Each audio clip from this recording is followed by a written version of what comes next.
Pod ostatnim filmikiem pojawiło się parę sceptycznych pytań i uszczypliwych komentarzy. Nie wiem, kto je zadał. Może to zazdrosny sąsiad, może to jakiś troll, a może sztuczna inteligencja. Pozwolę sobie odnieść się do tych pytań at face value. Jak to się po angielsku mówi? Wielokrotnie o tym wspominałem, że wszelkie krytyczne, a nawet i hejterskie komentarze można wykorzystać jako feedback.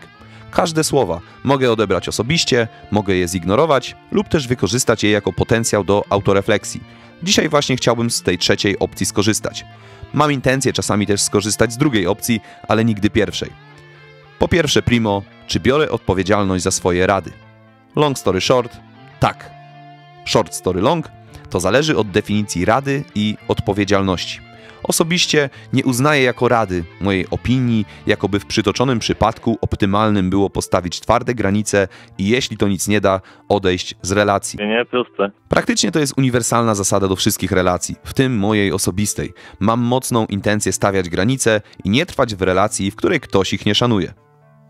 Ale nawet jeżeli zaliczymy tę opinię jako radę, to nadal tak, biorę odpowiedzialność. Powiedziałem tak, bo tak uważałem i uznawałem taki krok za optymalny. Mam intencję nie wycofywać się ze swoich słów. A nawet gdybym zmienił zdanie, to wtedy tak uważałem, miałem dobre intencje. Odpowiedzialność w tym przypadku bynajmniej nie oznacza, że jak ktoś się zainspiruje moją opinią i skorzysta z mojej rady, to ja przejmę jego konsekwencje. To absurdalne. Jeżeli usłyszysz na tym kanale, że warto robić martwe ciągi, a potem połamiesz sobie kręgosłup, bo będziesz miał słaby brzuch, to twój kręgosłup będzie złamany, a nie mój. Mój będzie sprawny i będę robił przysiady, martwe ciągi i ćwiczenia, które wymagają koordynacji ruchowej i utrzymania równowagi. Centralną opinią, czy wręcz radą na tym kanale jest właśnie sprawczość. Przestać być ofiarą i mieć bezwzględną intencję brać odpowiedzialność za swoją sytuację. Przezwyciężenie strachu w tej materii z mojego punktu widzenia jest kluczowe w pogoni za lepszej jakości życiem. Ale to tylko mój punkt widzenia. Słuchanie gości z internetu jest jak horoskop.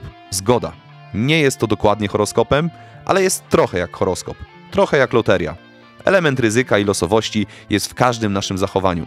Życie jest jak koło fortuny, a murarz jest jak hydraulik. Murarz jest jak hydraulik. Całe szczęście, że słuchanie gości z internetu, a tym bardziej ślepe za nimi podążanie, nie jest obowiązkowe. Jeżeli się ze mną nie zgadzasz, albo nawet chcesz mi zrobić na złość, możesz zostać w relacji, w której ktoś nie szanuje twoich granic. Can, everything can. Can, everything can. Jest wielu takich ludzi, nie będziesz jedyny. Moją motywacją jest podzielić się moją opinią z tymi, którzy ją cenią, albo chociaż są jej ciekawi. Sam czerpałem ze słuchania i czytania opinii Michała Wanke, Sama Harrisa czy Michaela Gervais. To były moje autorytety. Autorytet. Powaga, wpływ, znaczenie, człowiek, instytucja, arbiter, znawca, wyrocznia, mistrz. To były moje autorytety. Jestem wdzięczny, będę chciał się odwdzięczyć. Indeed. Jak to się po angielsku mówi? W internecie autorytetów brud. I jakież to piękne, że każdy może sobie wybrać kogoś dla siebie. Jest Dziki Trener, Jakub Czarodziej, Alex Hormozy, Mateusz Grzesiak, Tiger Bonzo, Jarosław Kaczyński i Maciej Angel z kanału JBC Tresex Fem i wielu innych.